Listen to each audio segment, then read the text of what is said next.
Welcome to the show. Glad to have you with us here today. It is Budweiser's Weekday Sportsbeat with IrishBreakdown.com. Hope you're having a great one.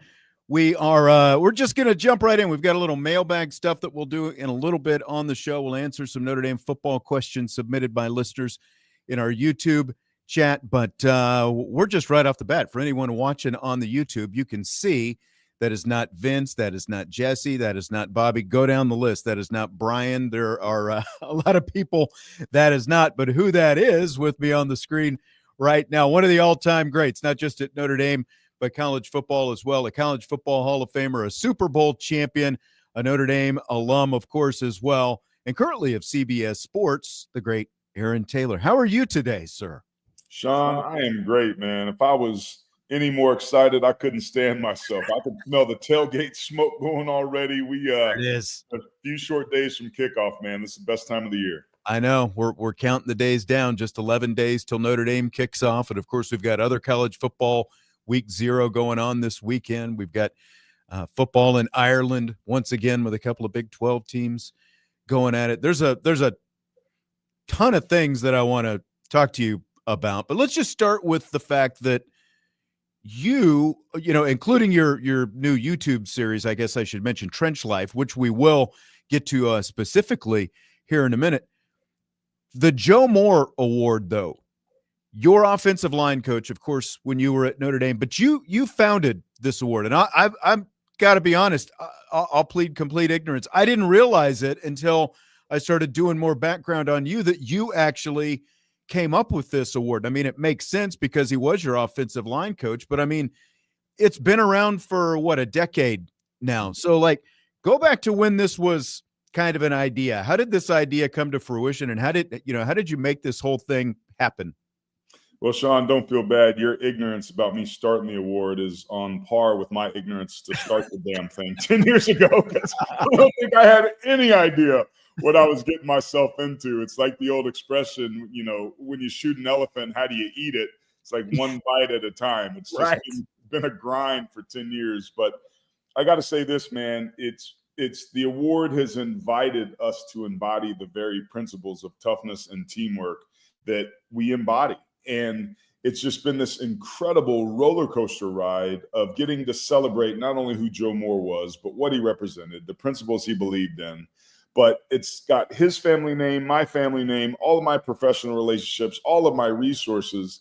And it's been the best damn thing I've ever been involved with in my life. And I think case in point, my wife recently said to me, she's like, this thing's kind of grown a life of its own. She's like, You do realize that preserving Joe's legacy is going to become part of your own. And it's just been this really weird, beautiful, full circle moment for me to give back to a man and to a game that's meant so much. And it all started with an idea back on June 15th, 2015, June 7th, 2015. And I called James Moore, Joe's son, after politely declining to fly from Pittsburgh from the Southern California, which is not an easy flight and makes a lot of connections. So I just was given all these excuses not to come. Well, at the same time, I was crying on stage talking about all these things that this man gave me. And there was this disconnect. So I threw the flag on myself, committed to go into the next camp.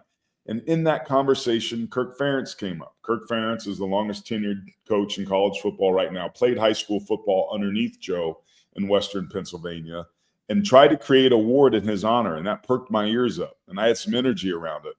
Well, I went to ESPN's site and I looked, and there were 26 football awards. Every single one was an individual award. Now, mind you, this conversation I'm having about the camp and about Joe Moore and about our position and my time at Notre Dame, it was always about us. It was always about the room and the guys, whether you were an All-American or a walk-on. It did not matter. What mattered is that you were a committed part of this unique unit that was dedicated to sacrificing everything for the greater good of the people around you. And boom, that's when the light bulb went off. I said, we have to figure out, if I'm going to do this, how to create an award that celebrates the entire position from tackle to tackle. And after that, we were off and running. One critical piece after another just seemed to effortlessly fall in line. And 10 years later, here we are. I imagine, like you were just telling me, how you've like just within the last few weeks, you've traveled around and been to a lot of different training camps, college training camps, and stuff like that.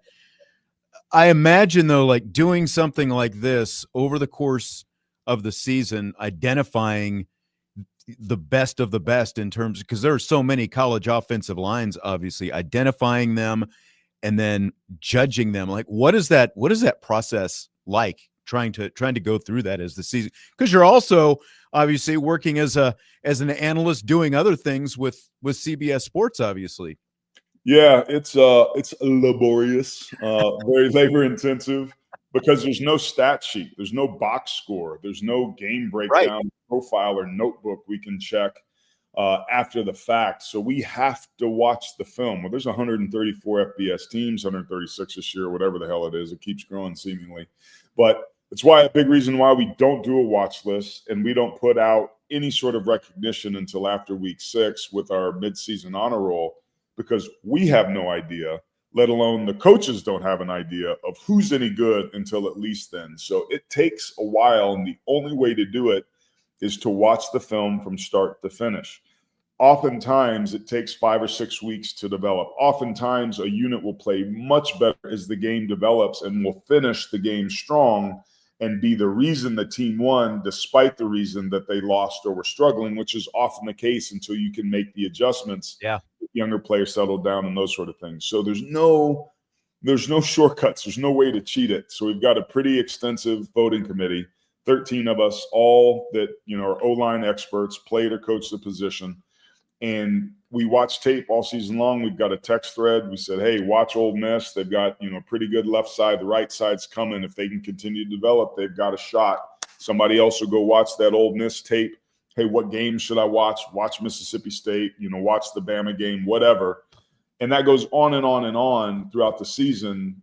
So we get week 6, that's a midseason honor roll. 3 or 4 weeks later, we do semifinalists. That's historically 8 to 14 teams. Then we get our finalists either before the conference championship games or that Tuesday right after. That's been anywhere from 2 to 5. The goal is always to get 3 finalists. Then at that point, we turn the voting over and open it up to an aggregate of every FBS O-line coach in the country has a vote, as well as a small select group of the legacy committee, what we call them, of players, coaches, and colleagues of Joe Moore. Somebody with a direct tie that's also an O-line expert gets to vote. So again, that's a very labor-intensive process, but the killer part, the part that's our payoff, my personal payoff, is that we're also a lot like the Buckus Award, and I want to give them credit. They do a surprise on-campus presentation. Yeah. And we modeled that, and it creates this real moment of intimacy where in front of their peers and coaches, no fanfare media, these guys just get to get loved on. And they secretly, they're proud, but they secretly don't want to show excitement on the outside or show that they've got a desire to win it, man. But Sean, every single time we wheel this thing in, you can feel the energy and the buzz start to grow. Oh my God, they start elbowing each other. Oh, the GAs, the wide receivers are high-fiving. It's amazing. And that 3-minute window makes all the work that goes into it all year long worth it. And I mean, it's got to be like literally the biggest award given out too, isn't it? Yeah, we were going to get it, I don't know, recognized by the Guinness Book of World Records, but that's basically a pay-for-play. Sorry, Guinness. We weren't interested in it. But it's 7 feet tall, 6 feet long, 3 feet deep, and 800 pounds. It travels in 2,000-pound wooden crates that have, pallets and ramps and all these different things that are a part of it. The thought was, if it takes 5 to earn it, it should take 5 to lift it. I just didn't know my ass was going to be one of those 5 because I'm getting too old to be lugging this thing around, man. You were telling me that obviously you've met with Joe Rudolph, current Notre Dame offensive line coach. He was telling us when we got to talk to him just maybe a week and a half, 2 weeks ago during training camp, that he applies like Joe Moore principles, with working with his offensive line. So I'm curious kind of your impressions of what you've seen with Joe Rudolph and kind of some of those principles maybe that you've seen, in action when you've been over there. is interesting. You go back to last season, the only thing you needed to know about the 2024 Notre Dame football team, the one that would eventually play in the national championship game and make a strong comeback in that second half against a roster, when you look at it, was incredibly more talented than the young, undeveloped, inexperienced one with a ton of injuries that was basically ragtag and thrown together, but operated with as much heart and intensity and grit and execution of any unit I've seen in the last 3 decades. The unit that embodied the character of that team more than any other was Joe Rudolph's offensive line room, and that started, and the first time the world got to see it was against Texas A&M on the road. Those dudes got bludgeoned. It was a 12-round fight, and they took as many shots as they gave. But to take a true freshman left tackle to go on the road with a bunch of inexperience and beyond hold your own was remarkable. And I'll say this, Sean, and I've talked to a lot of the guys over the years. Football's a people game, and when your people move on, it changes it a little bit. And we still all root for Notre Dame, but it's a people-centric business. From that standpoint, I've kind of been a little bit removed from it. I watch it and I root like crazy, but I'm not invested in how we do. I'm not a fan. I'm a fan of people. I'm a former player, and it's just different. And I don't know if people understand that, but if you played, you know. Not this year. This past year, I'm throwing remotes at the TV. I'm losing my mind, and I was cheering my tail off for these guys. It was impossible to not resonate and buy into the heart that that team played with. And especially considering what happened at Northern Illinois and how that kick-started them, man, the best things that ever happened to me are the last things I would have wanted to happen in my personal life. And I saw that happen with the team. So Joe and the role that he played leading that charge and all the other pieces and position rooms that were there, is stuff of legendary movies, man. I'm not calling us the Rudy of 2024, but he's brought a brotherhood and a grit and a tenacity and talent into that room that we haven't seen since Harry Hiestand. He's got a ways to go before you would ever want to compare those two. Harry's room in 2017 won the Joe Moore Award. That's the standard, and that's a hell of a high standard at that school. But I'll say this. I've got 2 sons. If either of them played offensive line, I'd send them to Notre Dame to play for Joe Rudolph. I feel that strongly about who he is as a talent developer and as a developer of character. And I think when people go to our YouTube channel at Joe Moore Award 2015 and subscribe, open a new window right now. Don't leave this page. Keep listening. There you go. That's what you do. But when you watch the show and the interview, it's like a damn recruiting infomercial, man. Like the dude, it's impossible not to root for him. And I've known him, but to get to know him at that level, there's some things that I learned that really helped me to understand why they were able to navigate what they did last year and lead that charge, man. It's beautiful. You can see some similarities when you watch him at practice, like Harry Hiestand and Joe Rudolph. And I mean, you could speak to the Joe Moore aspect of it. But Father David wants to know what it was like to deliver the Joe Moore Award trophy to Harry Hiestand in Notre Dame back in 2017 when they won the award. It was surreal. It was surreal just with the timing, Father. There was some divine intervention that took place. There's just no other way for me to look at this anymore, and I don't even question it. I just, okay, thank you. All right. I also think Joe Moore's up there smoking cigarettes, opening some invisible doors for us too. He's got some juice. But Harry was blown away. Harry was a disciple of Joe Moore. Yep. So you see the similarities. So a little bit of an unfair advantage in the sense that he is the standard, right? It is direct fruit from the actual tree, not somebody trying to replicate it. And he told this great story of when he was at Illinois, Harry, Joe would come and visit him, and they were watching tape. And the guys leave, and Harry, very, anxiously looks over at Joe and goes, hey, how do you think I'm doing? He's like, your left guard has no idea what he's doing. Nothing, zero. And that's your fault, not his, yours. And Harry was like, oh, man, what have I done, right? He's in front of the oracle. And this is Harry. He said, How do we fix it? So I'm glad you asked. And they got into it, and they started being solutions oriented. Well, that's who Harry Heastan is. So to watch the evolution, now granted, Michael Glinchey, Ronnie Stanley, Quentin Nelson, those guys help when you have that quality of talent. Yeah.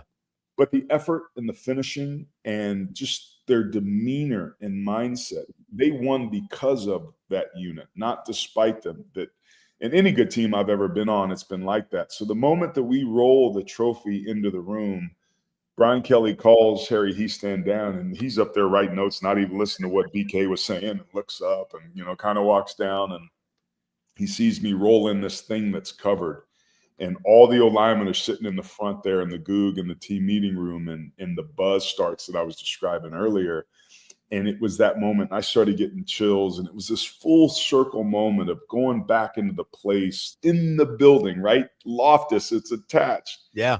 In the building where I spent so many hours before the 20-hour rule, before practice and after practice, perfecting our craft voluntarily, I will say, to just have that moment. And he was genuinely touched. And it was a stated goal in their locker room. And I've got a picture of Quentin Nelson's playbook his senior year that he was very big on visualization. And the Win Joe Moore Award was at the top. Wow. And it's hand drawn. He's actually a pretty good sketch artist, but like he made it part of what it is they did and used it as, this is what the standard is. This is what Joe taught me. This is what we're trying to do. And there was no questions that year, man. At the end of the day, Father, we're a bunch of fat dudes trying to pick our favorite flavor of ice cream. So who's to say that peppermint's better than Rocky Road or, pralines and cream? I'm pralines and cream guy. And it's hard because it can be subjective, even though we've got 6 very clearly defined criteria, but they were head and shoulders above the rest. And one of the best units we've ever had, if not the best in our 10-year history. Johnny S3 wants to know if the linemen get like a miniature version of the award. Do the individual guys get something? Yeah, they do. They get a desktop replica, which is about, a foot long and maybe 6 inches higher on a wooden pedestal. The schools have the ability to purchase a 1/3 replica, which we call the permanent leave behind. And Big Bertha, that Jerry McKenna, Notre Dame grad, did the 4 Horsemen, Mary, Holtz, several statues. He's got 7 busts in Canton. He's one of Notre Dame's finest men. That big boy is like the Stanley Cup. It travels from campus to campus. So you earn it, we present it. It resides on your campus for the year, and then we haul that bad boy away. So that's also created some interesting storylines because people have pretended to not let us, near it and hold us back. Or we get it. You coming back, girl. And they'll pat it, like it's a little person and stuff. So it's been fun. But, yeah, they get a permanent leave behind trophy. Last year we did helmets, and I think we might switch to that because everybody really seemed to like it. There's a company called Green Gridiron. Okay. Incredible custom helmets that we worked with last year.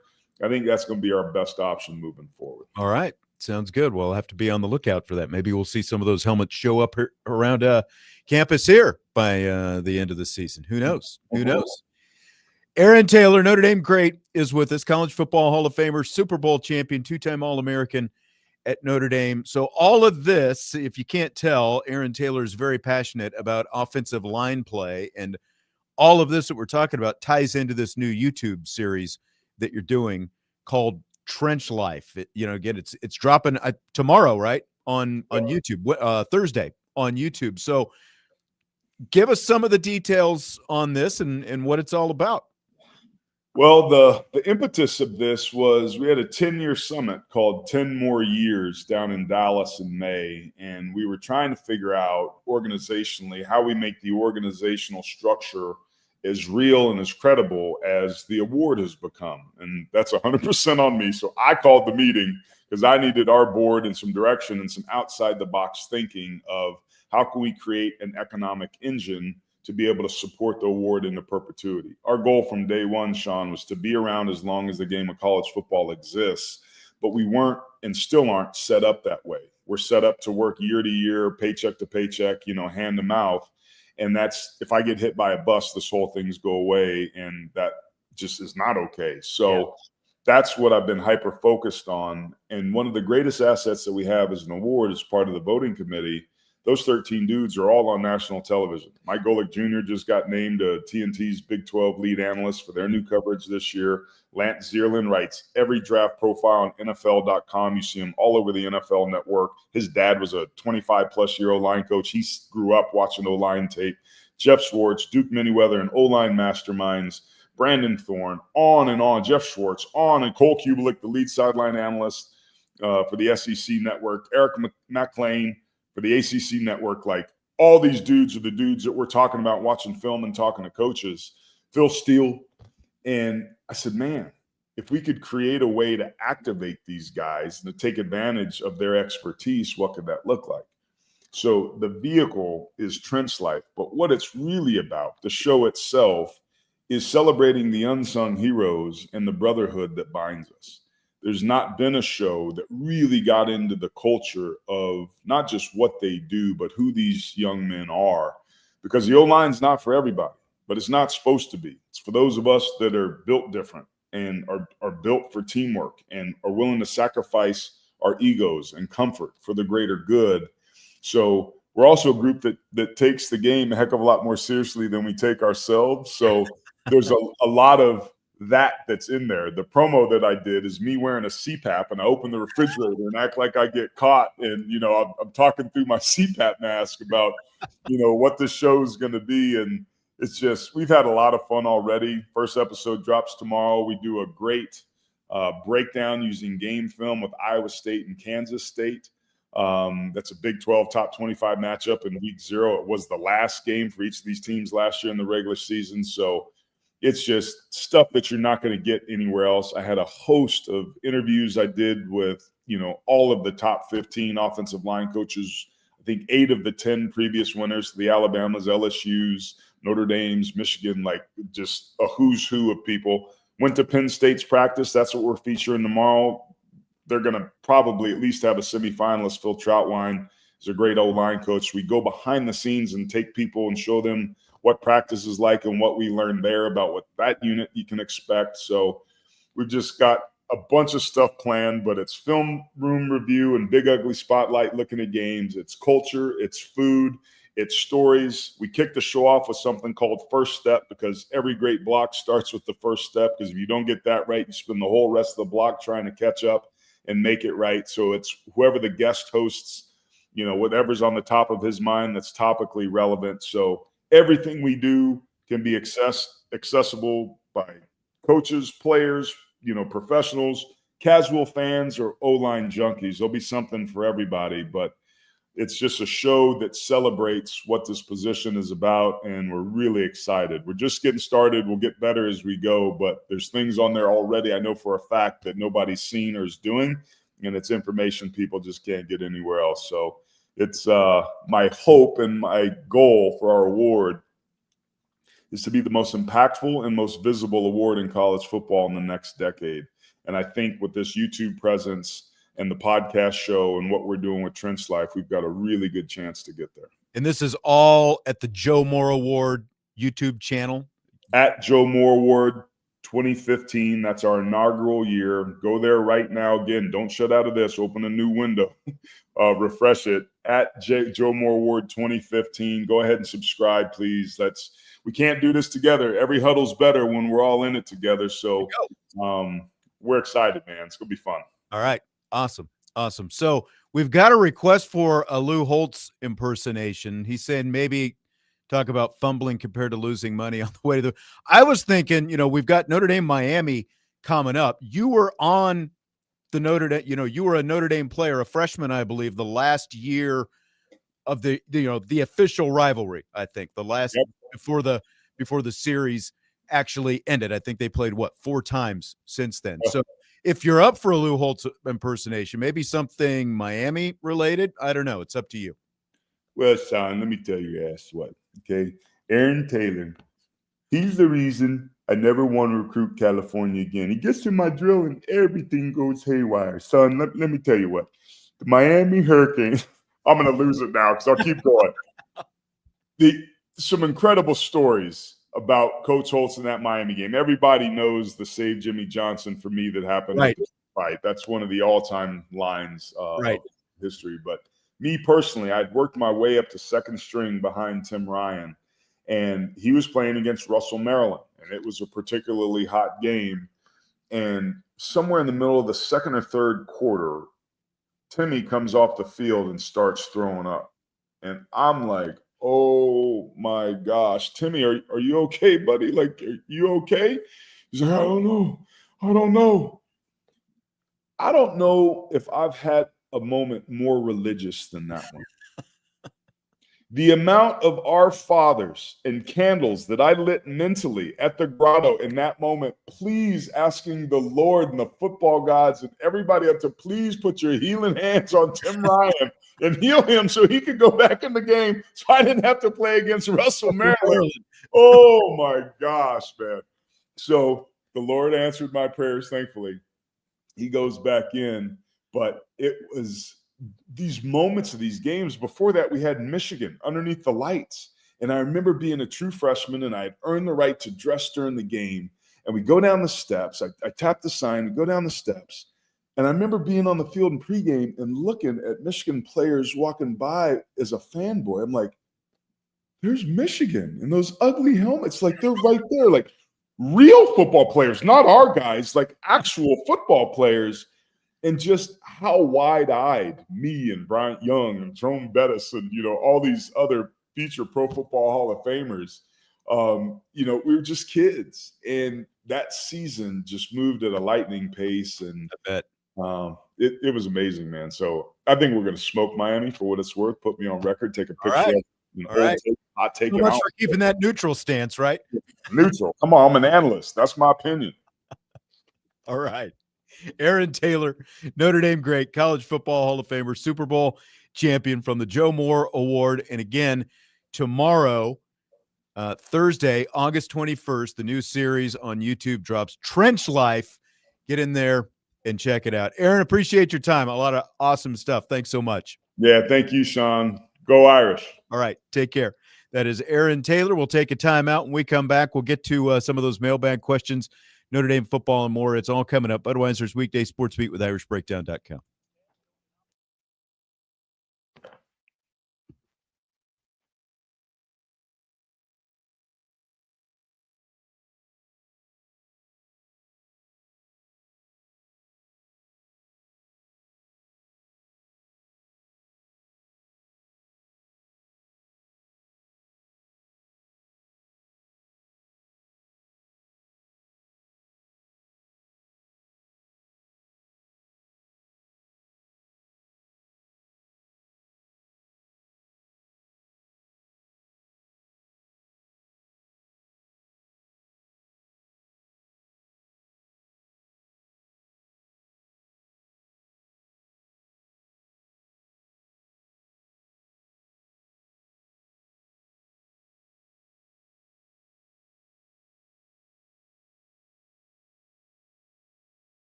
Budweiser's Weekday Sportsbeat with IrishBreakdown.com. We'll settle for Vince DeDario now after. That's a tough act to follow. Good luck following that one up. Yeah, you really kind of put me in a great spot there, Sean. But I know. I'm glad Ron was able to make it on the show because he's always a good interview and he always has one of the best Lou Holtz impressions on the planet. So he does. Yeah. Really good stuff with Aaron Taylor. And again, they've got an offensive line focused YouTube show in conjunction with the Joe Moore Award called Trench Life that you can find starting tomorrow. They're going to have episodes, and I know Notre Dame and Joe Root. I'm not sure if he specifically mentioned it during the interview, but we were talking before the interview started. Next week, before the Notre Dame Miami game, I believe there's going to be a Notre Dame focused episode that they're going to be dropping with Joe Rudolph and his guys. I mean, of course there has to be a Notre Dame focused one. Aaron Taylor's in charge of it. I mean, Joe Moore Award. Look, Aaron Taylor is a good analyst. Obviously, he has made his living doing that. He is very, very good at it. He's very good at dissecting offensive lines, all of those different things. Goes without saying. He's still a Notre Dame man. Yeah. Through and through. Absolutely. So, I mean, he did say that Notre Dame was going to crush Miami. So that was fun. I thought so as well. I thought maybe he, like you said, he's an analyst, so he's allowed to have an opinion. So, I mean, it's clearly correct. So, that's okay. What is it? Is this the Marcus Freeman from his college days on your T-shirt? Is that what you're wearing there? Yeah. So, if you'll notice, he's wearing a Notre Dame jersey. This was a gift that someone at a tailgate gave me this past year. And they took Marcus Freeman's Ohio State picture. They put a Notre Dame jersey on him. And that was like their annual tailgate T-shirt. And they had some extras. And so they threw one my way. And I figured, you know what? I like it. I'm going to wear it on the show. So, yeah, man. Little old school Marcus. I'm wearing the #1 green jersey. I love it. He looks funny considering we know that he has, and as James Franklin made sure to mention last year, great hairline and all that. But it's funny that he shaved his head completely bald when he was in college. I mean, it was considering the hair that he still has now, nothing 20 years later. Yeah. So it's a weird shirt, but I figured it was appropriate for the show. Oh, I like it. Good call. All right, Wednesday is mailbag day, and we've got a few questions that have been dropped into the old mailbag today, both in the YouTube chat and on the Champions Lounge. And don't forget, of course, if you're listening on the radio or wherever on the the audio podcast, you can always watch this show live on the YouTube channel, one of the two YouTube channels that we're on, either Irish Breakdown or Sports Radio WSBT. And while you're at the WSBT channel, make sure to subscribe to it. Get the subscription numbers up there a little bit. You can go to the Joe Moore Award 2015 as well and subscribe to that YouTube channel and the WSBT radio channel. Don't cost nothing. It's absolutely free. Just do it. Salty wants to know who should start at right guard, the Notre Dame 2025 O-line, and who'll finish the season at that position. I think the more intriguing thing is who's going to finish at that position. Yes. It sounds like, they gave Gerby Lambert a shot. It sounds very much kind of like a Wally Pipp scenario here because Sullivan Absher was the obvious, I guess is the word I want to use, the obvious choice when Charles Jagasol went down, and it was, we're not going to move anybody else around. We're just going to kind of plug this hole and see what happens. And then he had some injury issues, nothing major, but it was keeping him out of some practices. And then all of a sudden, here's Gerby Lambert coming in and frankly playing really, really well. And so I think he might have taken over the spot. So I think so too. I mean, I'll say that he starts the season at right guard. I mean, I feel like I've heard a lot of really, really good things. He's a big boy. He's a big body to be put in there right guard. He's physical. He's very physical. That's the thing. He moves guys off the line. He's just and it's not that Absher didn't play well in the opportunities that we got to see him, but like you said, he got a little picked up during camp, and it opened up a little bit of a door, and Gerby Lambert jumped in there, and he jumped right through it, it seems like. It is going to be, if Gerby Lambert plays the way that I believe that he can play, right, it's going to be interesting to see what happens when Charles comes back. because I think that there is a scenario, there's a world where they're like, why would we want to mess with the continuity of the 5 guys that we have on the field right now? I think that world exists. Now Charles Jagasol is a generational player too, but he has 2 starts under his belt. Whoever starts at right guard at the beginning of the season is going to have more starts under their belt than Charles Jagasol will have for his entire career. But I mean, I think everyone not named Ashton Craig, by the time Jagasol is back and healthy, like, if the goal is to get the best 5 out there on the line, which they've stated is the goal all the time, I think that, you're playing to stay in the lineup. Everybody's on notice, right? All season. That's right. If you're the weak link when Jagasol comes back, you better be ready, because he's shown that he can play either guard or tackle. Right. So I think so. Yeah. I mean, I don't necessarily think that it means just because Jagasol comes back, when he comes back, that right guard is where he's absolutely going to be. I think you look at the other positions and it's like, where do we need to improve? Where might we need to improve, whatever it happens to be. So I think that's going to be it. But yeah, my chips would be slid toward Gerby Lambert for August 31st, 11 days from now, when the season opens at right guard. And again, great problem to have. Obviously, there's a lot of guys in that room that can be starters at Notre Dame and starters at Notre Dame right now. And so, again, Notre Dame's 5-0, 6-0 when it's time for Charles to come back and the offensive line is just dominating. I think you got some decisions to make. Again, great problem to have. I think so as well. Luke says rotate the guards and keep them fresh. I remember this coming up last year going into Texas A&M because of all the heat talk and all that kind of stuff. Would you consider rotating or anything? They didn't. They just stuck with their best, and they, as Aaron Taylor was saying earlier, they slugged it out with a very experienced defensive line that produced a couple of first-round draft picks. Yeah. So, yeah. Yeah, I'm not a big fan of rotating offensive linemen, to be honest with you. Obviously, if you get to a point where a guy is cramping and dehydrated or on the verge or what, like that kind of thing, I could see giving him a series off or something like that. But all those things aside, I would say no. Right. Agreed.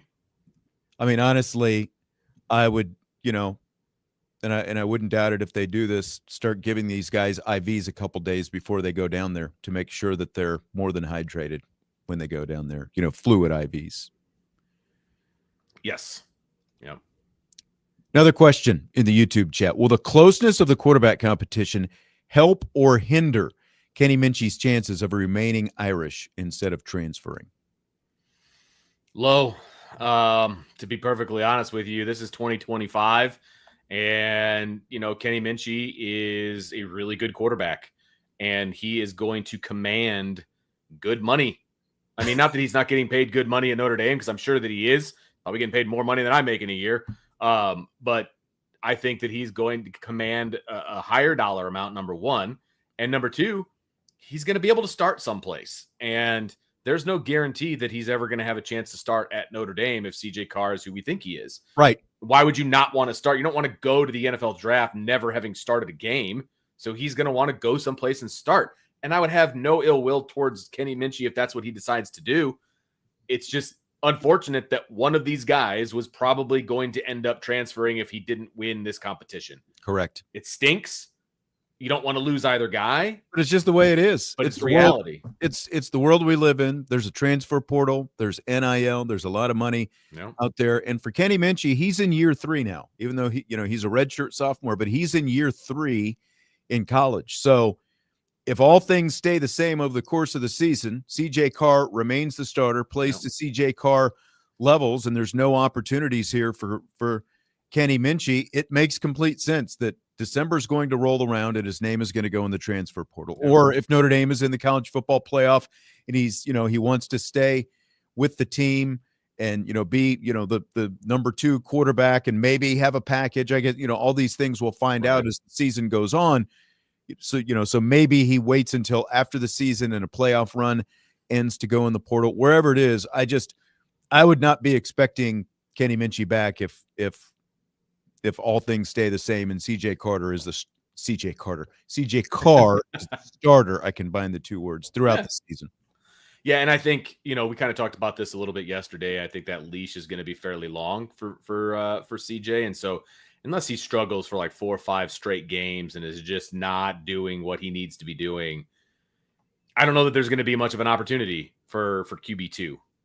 In this particular scenario, I think that there are going to be growing pains for whoever was going to start. So CJ in this case, I think there's going to be some growing pains, but I think there also is going to be plenty of wow moments as well. And so you do kind of have to balance those out. And again, it stinks for Kenny because the quarterback is a unique position, right? You don't rotate that position like they were talking about rotating right guard. You can't play 2 at the same time unless you're, South Bend, Washington of about 15 years ago. It's just not something that you do. So one guy's just going to be on the bench holding the clipboard, and it's unfortunate, and we're probably going to lose Kenny at some point, but I don't blame him. He wants to play. Absolutely. And it was going to be like this there was going to be a guy who won no matter who it was. One guy was going to win the job. One guy was going to be number 2. And the odds were, as we said, because of the multiple years of eligibility remaining and, like where they are with their like Kenny mentioned, like everyone wants to have an opportunity to play and to ultimately get those bigger paychecks in the NFL. And you can't do that if you're sitting on the bench as a number 2 quarterback. It's like, what does Kenny Minchey want the promise of going into next season to compete for a job after the guy who just won the job is potentially the starter all season long? It's just not realistic to think that that's going to happen. But that's also why you keep recruiting at a high level at the position, and you've got these other guys coming in, who will take over that mantle, number 2, and then ultimately they'll compete for starting jobs down the line as well. Yep. We're going to take a quick, relatively short timeout, and then we are, it is. It's fairly short. Then we're right back. A few more mailbag questions, and then we'll roll into the second hour with Vince DeDario, Sean Stires, Budweiser's Weekday Sportsbeat with IrishBreakdown.com.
with Vince DeDario, Sean Stires. As we continue in the first hour of the show, some mailbag questions stacking up both in the live YouTube chat as well as on the Champions Lounge at irishbreakdown.com. And if you're not a Champions Lounge subscriber, get there and subscribe now for all the latest, juiciest intel that you can find. By the way, Vince, happy National Radio Day. Did you know it was National Radio Day today? I did not, and now that's back on your radar. You're going to be paying attention to this kind of stuff. I know, right? Happy Radio Day to you, sir. I know. For the last 3 years, I just sat there and watched as other people, radio friends on my social media feeds were posting Happy National Radio Day and all that kind of stuff. Here we are. Now you never would have thought that I'd be sitting back in this chair again. Literally, never. I know, right? Specifically that one. I think was way off the radar there for a little while. Yes. Thank you, Facilitate. Yes, Radio Life. That's right. Joe wants to know if they had what is this? Save it? I'm not sure exactly what that is. Something about cupcakes. No cupcakes for me. No celebration for you. You got to remember too. It's like whenever I don't know if it's the same way, but like when you and I would come into the studio to do this particular show way back in the day, we were the only ones in this. Like we were the only ones in the building. People were gone. So they're not celebrating anything. I come in, there's a couple people down the hall sitting at a desk. I don't know what they do down there, but they're hanging out down there. And then I come in, and for the most part, it is me until Tyler, the next guy, comes in to run the board for South Bend Cubs games after we're done. So, yeah. Makes sense. Oh, okay. So Joe, with a little typo, did they have WSBT cupcakes? They did not. That's kind of a shame. I know, right? They're just missing an opportunity because you're not the only guy on the radio in that building. Like, where's the carry-in? All the morning people are here. That's true. Like they're here in the morning for the morning shows, yes. Stuff like that. But I think that for the most part, it is fairly vacant most of the day in terms of the studios and stuff like that. And I mean, let's face it, there was dust blowing in this studio for a little bit, at least a little bit more than a year before. A good point. Before I came in here and dusted things off once again. Good point. I mean, really, the only thing that was in there were guys running the board for games, I suppose. Yeah. That's exactly it. I'll tell you what, when I used to come in to run the board, but way back in the day, like I would bring my kids with me and they would just have like a run of the place. It was like a playground, and that was in the old building. But they were like going up and down the elevators. The old expensive building. Yes, that one. And they were stealing candy from, the other station next door. They had a lot of fun back then. It was like a playground. So yeah, there was nobody around. It's like, that's true. Yeah. There's basically a track around the studios here. They could run laps if they wanted. There's a lot of different things that they could do. Point. So yeah. All right, let's slip a question or two in here. All right. Trying to decide what I want to say. I think we're gonna extend the mailbag and go into the 6:00 hour today. And there's a few questions from the Champions Lounge, and I got to get my share screen up here and do this thing. So, where are we? What just happened? I see it down there for me. Okay, there it is. Confidence level from ND Forever 72. The defense is as good as it appears. What's your confidence level? Scale of 1 to 10. Well, it's like a 7.5, 8. It is a bit of a show me situation because there's some new guys and some new spots and some things like that. But I do feel like there is enough known to believe that this defense is going to be really good. We know the defensive secondary. We know 3 of the guys that are going to be starting. We know 3 of those guys are really good.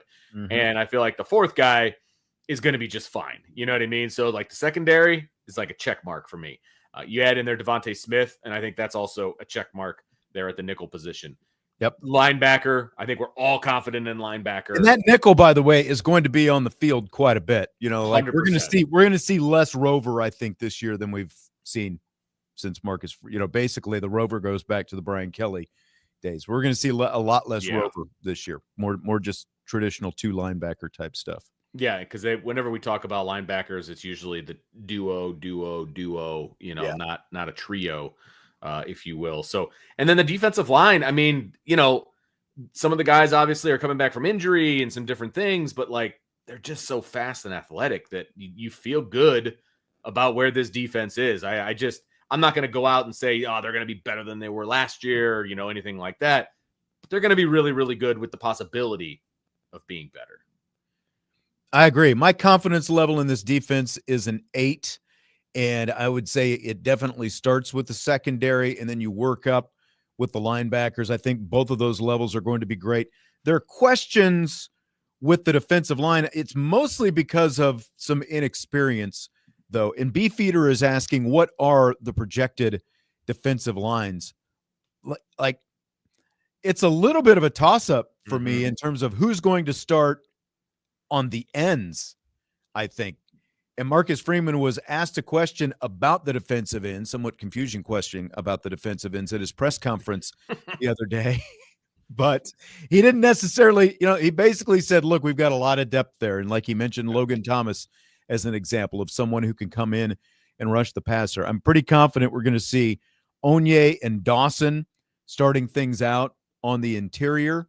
But I think you've got at least 4 guys, Traore, Bryce Young, Josh Burnham, Logan Thomas, maybe Tui Alamaka. That's 5 guys, in terms of the ends who can all go out there and chomp some burgers for you. So we're going to see all of them because they're going to rotate. I wouldn't get caught up necessarily in who's starting. Donovan Heinisch, one of the captains, is going to be obviously part of that interior defensive line rotation as well. And so is Gabe Rubio. Yeah, I think you pretty much nailed it. You got 5 ends and you've got 4 tackles. I mean, that's a 9-man rotation on that defensive line. And I think that's probably what you're looking at. There may be a 5th guy that sneaks in on the interior, but I think those are the guys that you're going to see predominantly on the defensive line. And you have to feel good if all those guys are healthy and 100%. I feel good about what that defensive line can bring to the table. And we've seen some good things out of this line in various times that we've been able to see practice. And then, of course, the intel that we get from different sources and things like that. But, I think Jason Onye is on his way to a heck of a year. We go down the line, make a list. But I think this defensive line is going to be pretty good. And so you put all 3 of those levels together, I mean, defense is going to be good. I think so. I really do. Yep. I've got that soundbite from Marcus Freeman about the defensive ends. So I'll play that when we come back in the next hour of the show as we continue with some more mailbag questions, some more Notre Dame related mailbag questions, and some other stuff as well. With Vince DeDario, Sean Stires, Budweiser's Weekday Sports Beat with IrishBreakdown.com. A lot more coming up in hour number 2 after we take a break.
Welcome to hour 2 of the show. I'm Sean Stires, and I am joined by Vince DeDario. Glad to have you with us as we continue with our mailbag today. Thanks again to Aaron Taylor, Notre Dame great, for joining us in the first hour of the show. A lot of great stuff from him. If you missed that interview, there's a million different ways you can find it. You can go to the Irish Breakdown podcast platform. You can go to Sports Radio WSBT. You can go to either the Irish Breakdown or Sports Radio WSBT YouTube channel. Either one, it is right there. Just watch. A lot of good stuff with him about the Joe Moore Award and his new YouTube series, Trench Life, focused on offensive lines.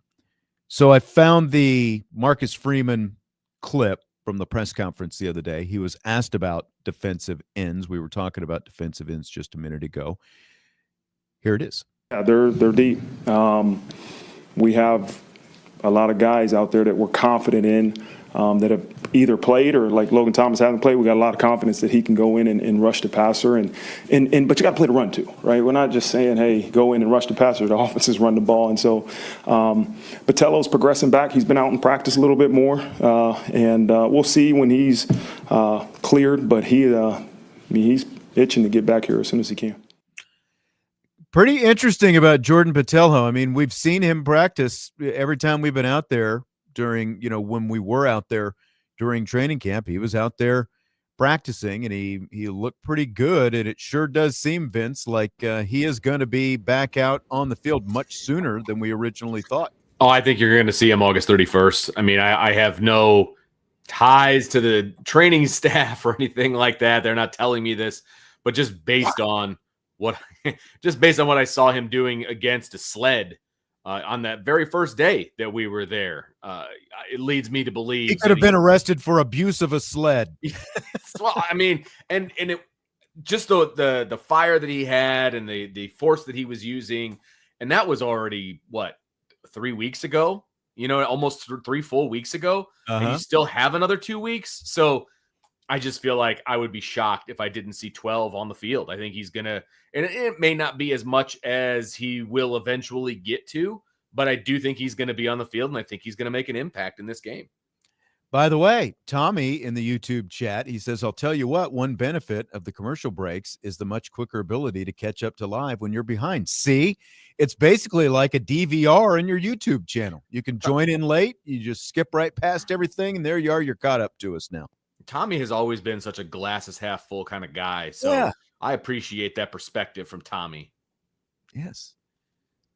Scott L. Esquire, defensive line talk. He says his confidence in the defense is shaky until he sees it consistently enough from Chris Ash against good opponents. And I do think that's a fair point. And that's probably we were a little bit short on time when we were talking about it. And that's where I gave it confidence in the defense. I gave it an 8, and the 2 that I'm leaving is we do have to see Chris Ash in a real setting, against a real team to see what it looks like, how he's calling things. I think that I agree with you. That's why I think I was a 7.5 to 8. I was in that neighborhood, and there, you can close the gap with really good play calling. The thing for me is I've seen some really crappy coaches look really good because they have really good guys on the field. That's true. And I'm not saying Chris Ash is a crappy coach. What I'm saying is the margin for error is a little bit different when you have all this talent. You have good players. Yeah. Exactly. Don't have to be perfect.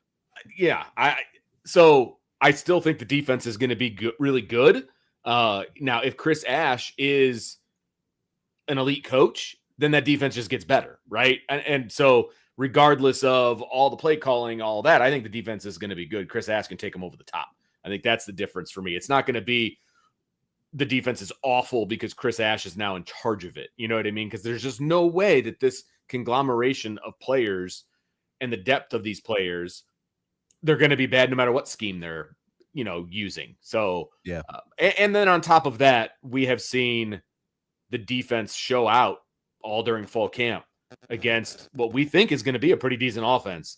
And so Chris Ash is calling those plays, right? And so I feel like the defense is going to be just fine. Go back to the Champions Lounge comments. Joe Allen says the College Football Playoff Committee made a statement stating they're favoring strength of schedule. Do you think this was a jab at the Big Ten? How do you think it will affect Notre Dame? So They're going to use advanced metrics this season to help evaluate schedule strength and how teams perform against their schedule. More weight will be applied to games against strong opponents. The new metric of record strength will help the committee determine how teams perform against their schedule, rewarding those that beat high-quality opponents while minimizing the penalty of losing to one. These changes will also provide minimal reward for beating a lower-quality opponent while imposing a greater penalty for losing. So, like, that would have impacted Notre Dame potentially last year for losing to a team like Northern Illinois, for example. It's interesting, Vince, the way Joe phrases this question. Do you think it's a jab at the Big Ten? And I hadn't thought about it in that aspect, because I thought it was, and maybe it is a little bit of both. You know, two things can be true at the same time. I felt like maybe after all the complaining the SEC did last year about Alabama not getting in and Ole Miss was on the bubble, you know, like the teams getting left out, it felt like, you know, more sliding scale, you know, to try to, at the very least, give the SEC some favor. But again, at the same time, two things can be true. Yeah. That would also work against many Big Ten teams. Indiana, Penn State. And they're going to be banking on their, you know, the strength of their conference schedule, and where that's not even all that complicated to begin with as far as strength of schedule. So it's interesting. When I first read this, when Jesse sent it over into our group chat, my first thought was, oh, great, they're going to prop up SEC teams that probably don't belong in the college football playoff because they have 3 or 4 losses, and now all of a sudden they're going to leapfrog teams that have 1 loss. I have a problem with that if that's what's about to happen. I definitely want some weight put on your non-conference schedule. I think that would be, you know, I don't know what all these metrics are going to be and how they're going to do it and all, but I think some weight needs to be put on non-conference schedules. And, you know, look, even though Notre Dame doesn't play a quote-unquote conference schedule, the fact that they are playing 5 to 6 ACC teams a year, and the fact that they are playing a Navy team that, you know, like any given year, Navy can be good, just like last year. And we expect Navy's going to be pretty good again this year. And the fact that they round out you know, like last year, they obviously had a couple MAC teams. It just is what it was what it was last year. Last year was a little bit of an anomaly in that they kind of had to piecemeal things together because, you know, the Miami overscheduled, starting with that, you know, all these different things happened last year. You had to add Army, and you were already going to have a couple of MAC teams. But look at the schedule this year. There's no MAC teams. There's a bunch of ACC. It's one group of 5 team, and it's Navy that you're going to play. Oh, and I'm sorry, there's 2. Boise State, but then Navy, and you're always going to play Navy. And Boise State is a lot of people's picks to be the group of 5 representative in the college football playoff. Right. You know, so those are not the 2 group of 5 teams that Notre Dame has on their schedule are no slouches, because there's also people out there that have Navy as the group of 5 participant. So, you know, those are no slouch teams. And then the rest of them are all Power 4 teams. Yep. And as Craig points out, the long-term deal with Clemson that's coming up is going to help strengthen the schedule as well. And that's, you know, that's my point. Notre Dame is predominantly, like, I think that you can probably guarantee that 80% of the schedule is going to be against Power 4 teams year in and year out. If not even, you know, like this year, it's all but one. Navy is the only, Navy and Boise State, but you know, as you just said, Boise State was in the playoff last year. But the point is, Notre Dame is not going to have Indiana State and Kennesaw State and Florida International and Villanova and those type schools on their schedule. So I don't think that Notre Dame is going to be harmed by this. You know, again, it felt like to me more an overcorrection to try to help out the SEC than it did necessarily a shot at the Big Ten. But again, two things true at the same time, I think. I would be okay with it affecting the Big Ten and maybe forcing them to have some tougher non-conference opponents. I really hope that those teams aren't getting propped up for playing the types of teams that, and some of the SEC teams are guilty of this too, but more so these Big Ten teams. I hope it hurts them for what they're doing. Yeah. And I agree with what Scott's saying. I've always felt like this when it comes to playoff selection and, you know, like this kind of stuff. The playoff should have made a statement by saying that a win against an FCS team does not count as a win for playoff consideration. Yes. I agree with that. It should have to be against an FBS, not FCS team to count. I agree. Incentivize actually playing at the very least an FBS team, a MAC team, or a Sun, but whatever it happens to be. All right, let me see if I can get back here. I'm going to scroll up. Speaking of Scott Esquire, he's got a series of questions in the Champions Lounge. Will the hostile environment in Miami have any significant negative impact on Notre Dame? He says, I trusted Marcus Freeman to have the team ready, and a bunch of the team played in the playoff and national championship. On the other hand, that's not the same as a true road game, and it's a pretty tough task for CJ Carr. What say you, Vince? Will the hostile environment in Miami have a significant impact? No. Will it have an impact? Sure. I mean, they played at Texas A&M, and I would argue that Texas A&M is a harder place to play than Miami, to be perfectly honest with you, just with the way that the stadium is constructed and the way the noise, kind of funnels down on top of you and things of that nature. So I would say that the majority of this team has participated in a game situation that was more hostile than what they're going to face in game one this year. Now, CJ Carr was not the quarterback at that point, right? And so that's the biggest. But they took him on that trip last year, so he could at least that is true. Have the experience where he could be exposed to what that was like. 100%. And I believe CJ Carr is kind of ahead of his time, years wise, from a maturity standpoint and getting rattled standpoint. Like, there's certain kids that are just made to be a quarterback. I just feel like he's made to be a quarterback, and this stuff isn't going to get to him.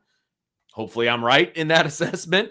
We'll all find out together in a couple of weeks, but it'll have an impact because it always does, with a communication or, something's going to happen. There's going to be a guy that jumps off sides or false starts or whatever. Yeah, 100%. Again, how do you push back on that, Sean? You go down and score the first time. That's exactly it. Like when we do keys to the game, I think one of Brian Driscoll's keys every week is start fast. Right? Yeah. Yes. Every week. That's always one of the keys. And going into an environment like Texas A&M, the best thing you can do early on defensively is force a 3 and out, or a short series or a turnover or whatever it happens to be. And don't let things you can't let things snowball, because that's what happened. All these Miami fans obviously want to point to 2017, right? Completely different era. Oh my gosh. At this point, completely different head coach, but things snowballed in that game, and they snowballed, just to a place where Notre Dame could never get out of the tailspin, and the frenzy just continued inside Hard Rock Stadium down there. That's what Notre Dame has to avoid. You just can't let that kind of thing happen early and let it snowball out of control. I think that's the biggest thing. Yes, agreed completely. Because remember, there was a play early on in that Miami game, I believe, where they just missed a deep ball right over the middle, and which would have scored a touchdown, and that game would have been completely different if they score that touchdown in that moment, go up 7-0 right off the bat. That game is completely different. But you got to hit those throws. Exactly. And that's why having a great offensive line and a great running game can all help as well. Because, it's been overstated and stated to death. Yes, we know Miami's going to load the box. But it's not just up to CJ Carr to beat those numbers. It's also up to, Notre Dame's not just going to forego running the football just because Miami loads the box.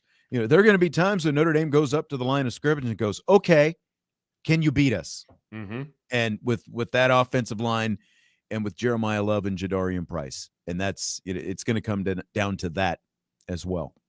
Yep, agreed. There's a lot of different things that they can lean on, but at the end of the day, they are going to have good quarterback play. I don't know, and I could be very wrong here because they didn't get amazing quarterback play from Riley Leonard when they went down to Texas A&M, still won the game. Difference being a veteran quarterback with a skill set. So agreed. You're going to need good quarterback play. Not great, but you're going to need good. I'll take great, though. I think we'll all take great. But you're going to need good quarterback play. Don't turn the ball over. Don't be crazy with it. That kind of a thing. But there will be opportunities against this secondary where Notre Dame's offense can eat. Got an interview, by the way, with a Miami guy, David Lake. I talked to him earlier this summer, and since next week's media schedule is a little bit shifted, no Marcus Freeman press conference Monday. That'll be Tuesday. David Lake is going to join me on Monday for a Miami preview. We'll see how camp has gone for those guys and see what's going on down in Hurricane Land. There's some interesting sound bites coming out of Miami media leading up to this game. It's a lot of confidence down there, South Florida. Interesting. All right. I'll have to see. Maybe you can send me some, or I'll have to see if I can find some. I haven't seen any of those or heard any of them yet. We'll take our last time out. We'll come back with some more Notre Dame football questions on this Mailbag Wednesday edition of the show.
I woke Vince up from his nap. I'm really into this series, and so I'm watching it during the breaks. Only Murders in the Building. Oh, are you just starting? I'm in the middle to the end of season 2. Okay. So I started binging it like a week ago. So new season starts in, I think, 2 or 3 weeks. And it came up like on the timeline on the Disney Plus Hulu or whatever. And I was like, You know what? I've heard of this. I want to check it out. And there's a new season coming. So I got 4 seasons to binge before it comes out. You liking it?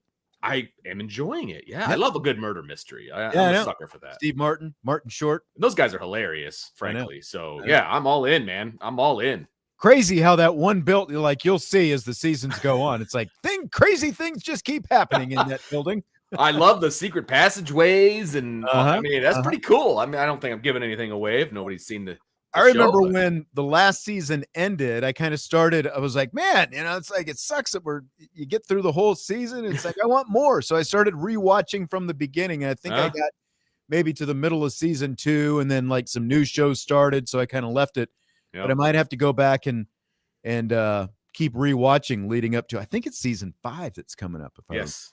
There's 4 seasons available right now. So yeah, and they're very they're bingeable because there's only about 10 episodes per season. So it's not like the normal shows are like 22 episodes. Takes a little while to get through, But my wife was a big Sex and the City watcher back when it was, and it's hard to believe it's been. Like that was still in the 1990s when that series started. I don't know if you and your now wife, ever watched that back then, but she's rewatching that right now. Okay. On the HBO Max app. And like they were doing, this was on HBO, and they were doing like 18 episode seasons back then. That is unheard of now on HBO or anywhere. Like you're lucky if you get 10 to 12 these correct days. Yeah, so. Now the streaming seasons are like 10 to 12, but if you are binging like a show from before that was on TV, they're going to be 20 plus. So continuing with some questions from the mailbag before we wrap things up here in about 9 minutes or so. Will Tay Johnson force his way onto the field such that a redshirt year is not an option? So I don't know if this answer is going to satisfy the question, to be perfectly honest with you. He's going to be a stalwart on special teams regardless. So his red shirt's out the window, in my opinion. I think that he will see some time in the rotation on defense, depending on what that rotation looks like. I think it's hard to say whether he's going to be the second or third safety in that, what that's going to look like, that kind of a deal.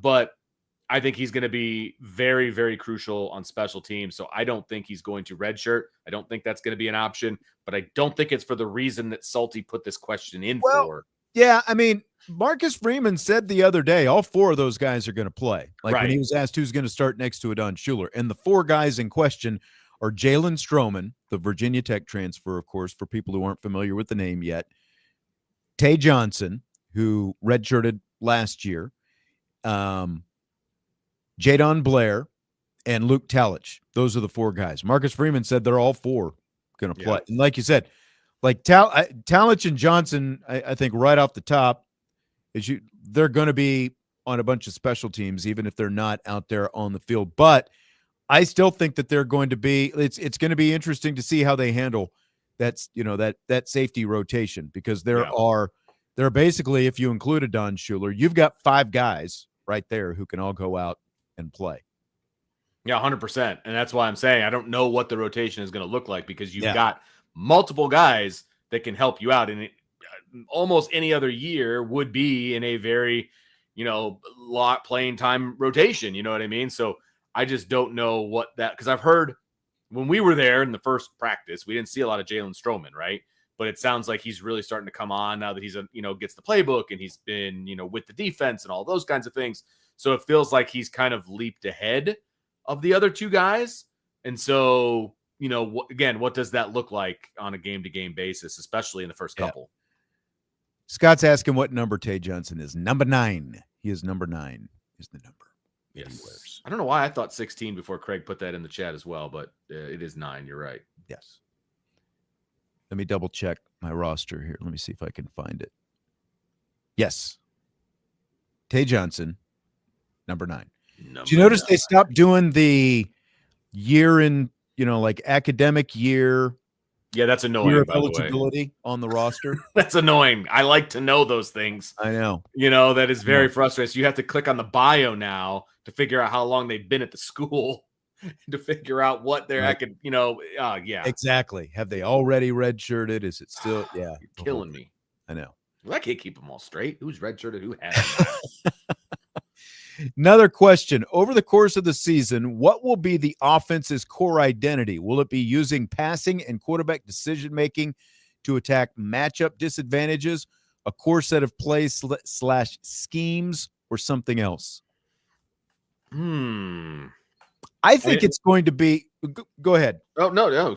You hit it, man. I think it's going to be, especially early on, and I'm not saying it's all just going to be ground and pound, but I think it's going to be very running back focused early in the season to take as much pressure off a first-time starting quarterback as possible, play to your strength as much as possible with that offensive line, with a room full of dynamic running backs led by Jeremiah Love. And as we've seen in some of these highlight reels coming out of practices and scrimmages that we don't get to see in person, Jeremiah Love is catching the football. So it's not just, again, running back focused is my point. That doesn't mean it's always ground and pound. That means getting dynamic playmakers like Love and Price the ball, and Aeneas Williams for that matter as well, the ball in as many different ways as possible.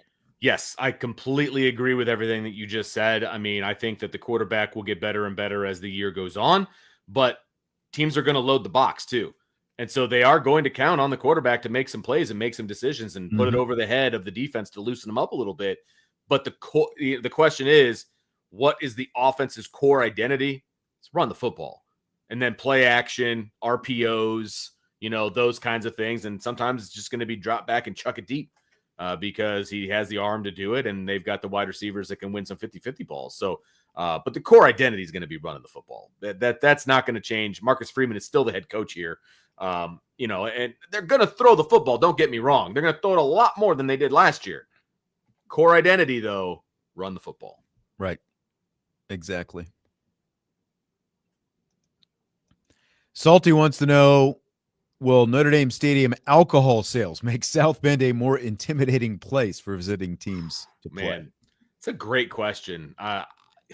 It's not like nobody ever came in already right from the parking lot to begin with. Like, 100%. Let's not kid ourselves, right? 100%. I mean, yes, there will be, and they were still serving alcohol in the suites and stuff like that. Now it's just going to be offered to everywhere. Yeah, exactly. The hoi Vince polloi can go down and get himself a beer at halftime. Just get liquored up. Yeah, and come back up and really make an embarrassment out of myself in the press box. Hey, yeah, there's a reason Brian's not letting me in this year, But maybe to a degree, but I don't think it's going to be the different. I don't think anybody's going to notice the difference. I think maybe if you're in the stands, you're going to maybe have some more obnoxious people that you weren't dealing with before, and maybe now it's more obnoxious. True. Because usually when people come into the stadium, they're a little verschnickered, but then they start to come off of it a little bit. I've definitely seen my share of people just like fall asleep at the game because, they're coming off of it, right? Well, they can keep it going a little bit longer, keep that buzz alive if they've got a ton of money in their pocket. So, because mark my words, it's going to be expensive to drink inside that stadium. So, how much are you willing to just spend? like any stadium? Yeah, that's for right. sure. Yeah, 100%. Right. That's right.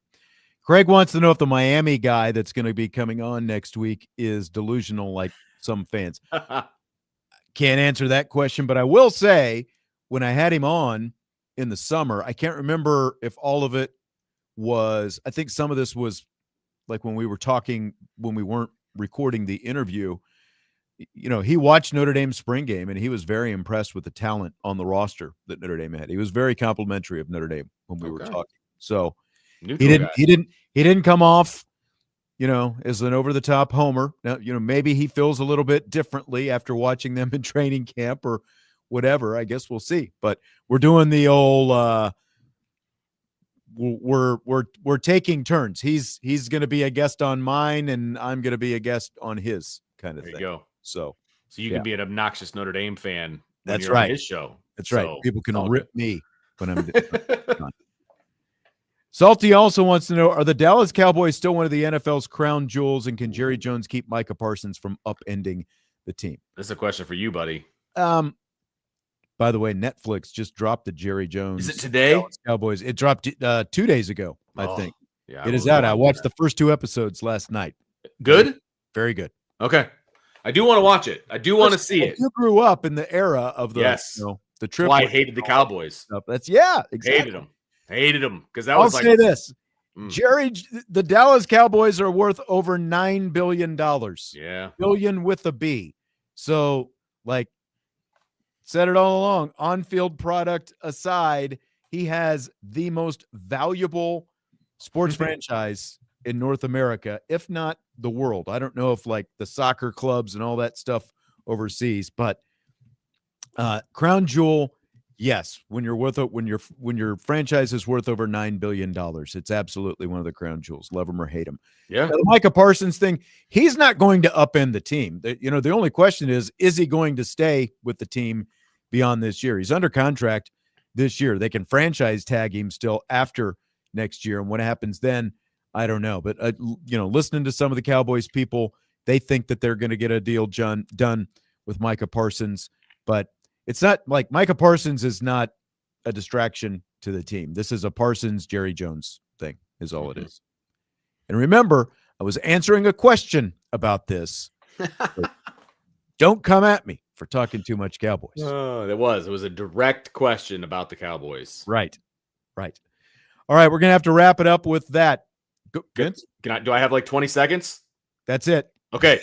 We have a new show coming out tomorrow night. Trevor Trowbridge and myself are co-hosting a brand new show called The Spread Option. And we are going to talk betting lines and bets that you want to make, some parlays, talk about games, throughout college football and, of course, Notre Dame. But that is going to premiere tomorrow night at 8 o'clock on CFB Nation. I think we might do on both for Irish Breakdown and CFB Nation. Okay. But check it out. First show tomorrow, 8 o'clock. It'll be every Thursday at 8 o'clock for the entire season. All right. Sounds good. There you go. We'll wrap it up with that. For Vince DeDario, Sean Stires, we'll talk to you tomorrow. IB Nation Sports Talk with IrishBreakdown.com.